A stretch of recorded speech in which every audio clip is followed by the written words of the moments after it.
big confession. I am a lawyer. And I mention that because the fact that I was a lawyer is what motivated me many years ago when I lived in Peru to go and visit the prison in San Juan de Lurigancho. This is a place that most people try hard not to go visit. But it was important for me to go and see it because I wanted to understand administration of justice in a system other than my own. And I learned about administration of justice in Peru, but I can't remember really anything about defense or prosecutors or sentencing or evidence. What I learned, what I experienced is something more primordial about basic failings in the rule of law because of poor incentives. So the first thing that happened when I walked in was presented both my thumbs, and I'm not joking, but I hope that they were. They actually said, "This is to identify your body if need be." And with that welcome, I walked into the next room along with a prison policeman who patted me down and, very disapprovingly, pulled out my wallet and let me know that, it is actually prohibited to bring foreign money into the prison. But no worries, I am just going to guard it right here for you until you get out. So as a lawyer, of course, I stood up for what was right and explained, no, I just said, "Yes, sir." And my only concern is I'm worried that other people might think that, and he's said, yeah, I get it. And taking 20 off of the cash, he puts it in my pocket and says, "But this way they'd understand, right?" That gave me enough to get home, and I said, "Yes, sir," and walked thus into a prison that many of you have visited. This prison of failings in basic rule of law. So the good thing is that now I actually get to help solve these problems. And I want to just give you a sense about the way I visualize it. Because, in the prison that day, what was happening was both of us were there not doing the job that we came there to do. That reminds me of something that you business school students probably know about, Clay Christensen's theory of jobs to be done. Basic idea is that individuals don't actually tend to act based upon the psychographic and demographic segments that they're in, but rather based upon a set of jobs that they need to get done. And so as a result, companies in the marketing context should segment their products, their services, based on jobs to be done, rather than on psychographics and demographics. Well, as an advocate, and we're all advocates at some point or another, that's quite related to me. So I want to show you what my job looks like at Walmart, where I work in global government affairs, when it's a good day.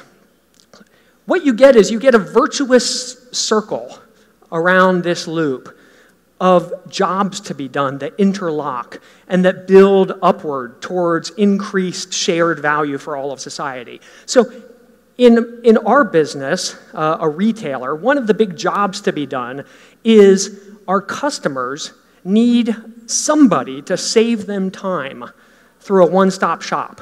So as a result, historically, that has meant that Walmart builds a lot of stores. That's getting our customers' job to be done. But the problem is you can't actually get that customer's job to be done unless you deal with the government's job to be done, because you need permits in order to build. And that's hard in Latin America. So on a good day, when it works, what it looks like is a flow the whole way around, because you get a customer's job to be done, and you identify for the government how by advancing that customer's job to be done, that citizen's job to be done, you're actually aligned with the government's socioeconomic development agenda. You're advancing everyone's interests together. So the problem is, as all of you know, that in many countries, among many individuals, across all sectors, government officials, individuals in the private and civil society sectors, if you turn this on its side on bad days, it looks like a spiral down, in which slowly the citizens and customers' jobs to be done drop out, and you end up with a vicious cycle into collusion. That's the old world that has to end. And so the question is, in my job, how do we make sure it always works? How do we always get the virtuous circle of jobs to be done? And the answer is right there. It's like a good painting. It's the white space in the middle. You can't just look at the blue, look at the white space, what's missing in there. Because it turns out the whole concept of jobs to be done by Clay Christensen presupposes that people don't act in some narrow way within their segment or within their sector just because they're a government official or a private citizen in the civil society or a business. So as a result, there's actually a space that meets in the middle. Well, what is that point? What is that point exactly? That point is actually, well, is it a point of cooperation? What we need sort of a national consensus? Everyone sort of getting together across the sectors and recognizing that actually instead of it being a bunch of sectors that work their way around, what works their way around is a set of jobs to be done, illegitimate and legitimate. And in each of those cases, every sector has, sure, a division of labor, but also a common, shared responsibility. Everyone is in everyone's business and needs to be in order for it to work. Well, I don't think that point in the middle is just cooperation. I think that's too easy of an answer. Because after all, isn't collusion the problem we're trying to solve a form of cooperation? That can't be the answer. In fact, in the business context, some types of cooperation are illegal under antitrust law. So what is that circle, that point in the middle exactly?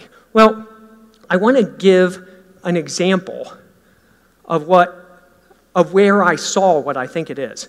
I went to the North American Governors Association in Colorado Springs a few years ago. A bunch of Mexican governors, American governors, a Canadian premier. Every panel worked exactly the same. Panel presentation, one Mexican governor responds, Canadian premier, US governor, done, on to the next panel. Except for our panel, because our panel talked about permitting. And as soon as one of the companies, it was an MSME, PYME, in Sonora, Mexico, who talked about permitting, the word permitting instantly resulted in all the Mexican governors grabbing their placards and putting them on their side, 13 respondents. Why? Well, it's because of what happened in that little point in the middle. Because as it turns out, though permitting is my job, is a business's job, it's also a government's job, it turns out it's actually a cross-sectoral job that gets at a broader job to be done. And the World Bank in particular is one of the leaders in having created what I think is actually there in the middle. It's a type of cooperation, but it's more specifically a type of co-opetition, the idea that Barry Nailbuff introduced, where cooperation and competition are in tension with each other. But yet more specific, it's a specific type of co-opetition. It's cooperation across all sectors in order to do what? Create competition. Because it's competition mechanisms, market-based mechanisms, that keep everybody honest. It gives them incentives to actually advance the common job to be done that we had identified at the beginning. It's what keeps the circle going around. So it's as a result of this that Walmart is now working the World Bank did this work. They've identified permitting as one of the key things. Now every Mexican governor competes to show that they're the best at permitting. Now Walmart is working with the IDB and a bunch of other businesses, the Guatemalan government, across all sectors to create a certification. Because we don't just want governments to compete, we want every individual student who wants to work in the private sector or public sector, public officials, politicians, all to have something they can compete for, a certification and permitting best practices. So that's what I think is in the middle. I'm here at TEDxINCAE Business School, so a bunch of you who are students here recognize that this flowchart happens to look a lot like the school's logo. That's not by mistake. That is the founding of TEDxINCAE Business School. It's not a bunch of business people standing around hoping to have business be about business and hope that government and civil society just let you do your thing. No, this school was founded right at that point, right in the middle, where the jobs to be done in Central America were so great. And honestly, politicians and a bunch of other sectors, Harvard Business School and so forth, were worried that there wasn't enough of a mechanism to get business competing for a role in those jobs to be done. And so they founded TEDxINCAE with its management skill set and unleashed a competition. And now all of you are part of that rush to try to solve jobs to be done in this space. A few years after the founding of TEDxINCAE in 1963, in 1967, my dad, John Leaman, after studying Spanish here in Costa Rica, moved to La Ceiba, Honduras. During his lunch breaks from his job at a hospital, he would go out into the park and practice Spanish with a little local shoeshine boy named Juancito. One day, while in the morgue, under a burlap bag on a concrete slab, he found the body of Juancito dead from malnutrition. That is a job to be done that cuts across sectors. And there are sectoral solutions to it. What did my dad do? Well, my dad moved from his hospital job. He was a farm boy from Lancaster, Pennsylvania, so he knew about protein. So he went out and got all the families together that raised chickens here and there and started teaching them best practices with regards to chickens, put them together into a cooperative. So it turns out then, of course, that cooperative unleashes competitive forces. People start seeing one family making money, and all of a sudden there are a whole lot more chicken producers. So the poultry industry grows a lot in La Ceiba. And as it does so, the price drops. Frozen chicken in La Ceiba in 1967 cost $1 a pound. By the time this project had fully matured, it was down to 20 cents per pound, and families like Juancito's family saw their malnutrition rates drop substantially. But that's not where the competition ends. Because Edgar Niesman wrote a book that included a case study about it, and through the grapevine, a man named Ed Bullock, who was in Ghana, halfway around the world, scouting out philanthropic opportunities for his family, heard about my dad's project, and 2 weeks later knocked on my dad's door with a $40,000 check for the rest of the money, half, that he hadn't been able to raise for phase 2, because there was a competition out there to solve the job to be done, and Ed Bullock wanted to compete to be part of it. That $40,000 check was actually the first project of Ed's nonprofit, TechnoServe, which 50 years later is now one of the largest and most expert development agencies in DC, setting a high standard for what best practices mean in the development space on which others compete. But that's not it.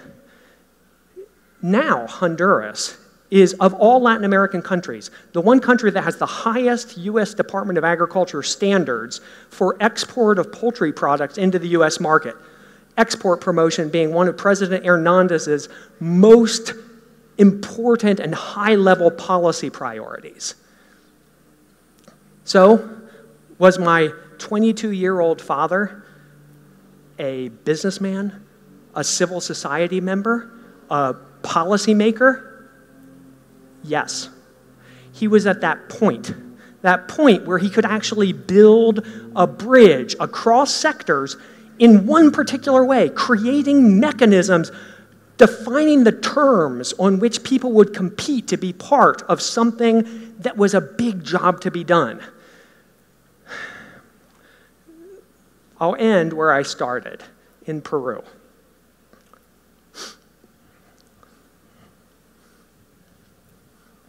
Thornton Wilder wrote a book, fiction, but as they say, sometimes fiction is the greatest truth. On Friday noon, July the 20th, 1714, the finest bridge in all Peru broke and precipitated travelers into the gulf below.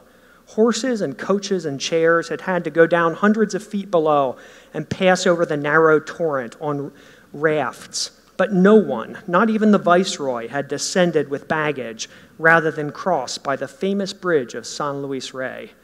The moment a Peruvian heard of the accident, he signed himself. They had the hallucination of seeing themselves falling into that gulf. Everyone was deeply impressed, but only one person did anything about it. and that was Brother Juniper. There are a lot of rapids out there.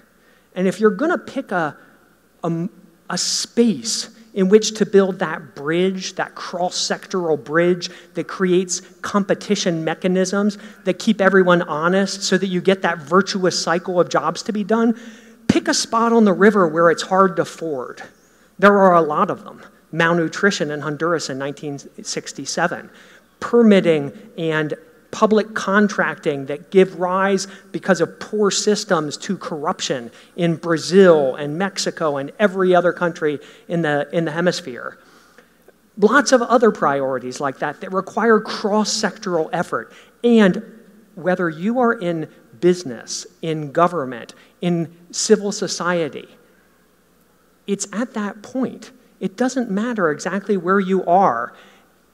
It just comes down to only one person did anything about it, and that was Brother Juniper. So if you want meaning in your job, regardless of your sector, then that's you.